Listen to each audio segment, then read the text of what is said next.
Hi అండి అందరికీ welcome to Teju talks. First అయితే please subscribe to my channel. So ఈరోజు నేను అంత టేస్టీ ఈజీగా మంచి హెల్తీ ఫుడ్ అయితే ప్రిపేర్ చేసి చూపించాలి అనుకుంటున్నాను. చాలా ఈజీగా కూడా అయిపోతుంది అనమాట.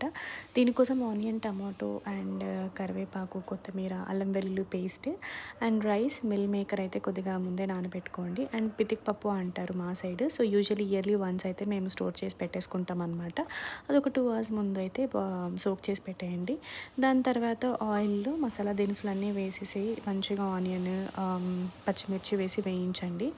ఇందులో పుదీనా ఏ మాట కంటే మన ఓన్ గార్డెన్లో పుదీనా ఫ్రెష్గా కట్ చేసి వేస్తే టేస్ట్ అయితే మాత్రం చాలా బాగుంటుంది. చూస్తున్నారు కదా, ఇది నా లిటిల్ గార్డెన్. నేను ఇందులో టమాటో చెట్టు, పచ్చిమిర్చి చెట్టు అండ్ బచ్చలాకు సో ఇలా వేసుకున్నాను. నా చిన్ని క్యూట్ లిటిల్ గార్డెన్ వీడియో కావాలంటే please comment on my video. So నేనైతే ఒక వీడియో స్పెషల్గా చేస్తాను. అండ్ ఆనియన్స్ బాగా వేగిపోయిన తర్వాత అల్లం వెల్లుల్లి పేస్ట్ వేసేయండి. ఇదైతే మేము ఎప్పుడు ఫ్రెష్గా చేసి పెట్టుకుంటాం అనమాట. ఫ్రిడ్జ్లో బయటదైతే అస్సలు యూజ్ చేయము. మంచిగా వేగిన తర్వాత టమాటో కూడా వేసేసి డీప్ ఫ్రై చేయండి. సో అలా డీప్ ఫ్రై చేస్తూ మనం నానబెట్టుకున్న మిల్ మేకర్ అండ్ పితికపప్పు వేసేసి మంచిగా ఫ్రై చేయాలన్నమాట. సో ఫ్రై చేస్తున్నప్పుడు ఆయిల్ అనేది కొద్దిగా పైకి తేలుతుంది. సో అప్పుడు అది బాగా మగ్గినట్టు. అండ్ దీంట్లోనే కొద్దిగా సాల్ట్ కూడా యాడ్ చేసుకోండి. నేనైతే పచ్చిమిర్చి వేసేసాను, డైరెక్ట్గా కారం అయితే వేయలేదు.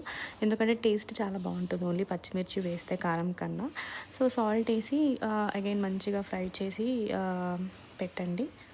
ఇంకేంటి, నా ఓన్ గార్డెన్లో మంచిగా క్లీన్ చేసుకున్న పుదీనా రెడీ చేసుకున్నాను. అండ్ కొద్దిగా ధనియాల పొడి వేసేసి ఫ్రెష్గా పుదీనా కూడా వేసేసి మంచిగా ఫ్రై చేయండి అనమాట. ఇంకా ఇందులో మనం నానబెట్టుకున్న రైస్ ఉంటుంది కదా, అది కూడా ఒక 2 minutes వేయించారంటే ఈ మసాలాలన్నీ దాంట్లో బాగా పడుతుంది అనమాట. లైక్ ఫ్లేవర్ అనేది బాగా యాడ్ అవుతుంది. ఇది కూడా మేము ఓన్గా ఇంట్లో ప్రిపేర్ చేసుకున్న గీనే. సో గీ కూడా కొద్దిగా ఫ్లేవర్ కోసం వేసాను అనమాట. ఇంకేంటి, వాటర్ మనకు సరిపడా వేసేసుకొని యాక్చువల్లీ తక్కువ వేసుకోండి, ఎందుకంటే నానింది కాబట్టి చాలా భిన్న ఉడికిపోతుంది. ఇంకా విజిల్ పెట్టేసి ఒక 3 whistles ఓపెన్ చేశారంటే రెడీ అయిపోతుంది. టేస్టీ ఫుడ్ చాలా బాగుంటుంది. ట్రై చేయండి మీరు కూడా, యమ్మీగా ఉంటుంది.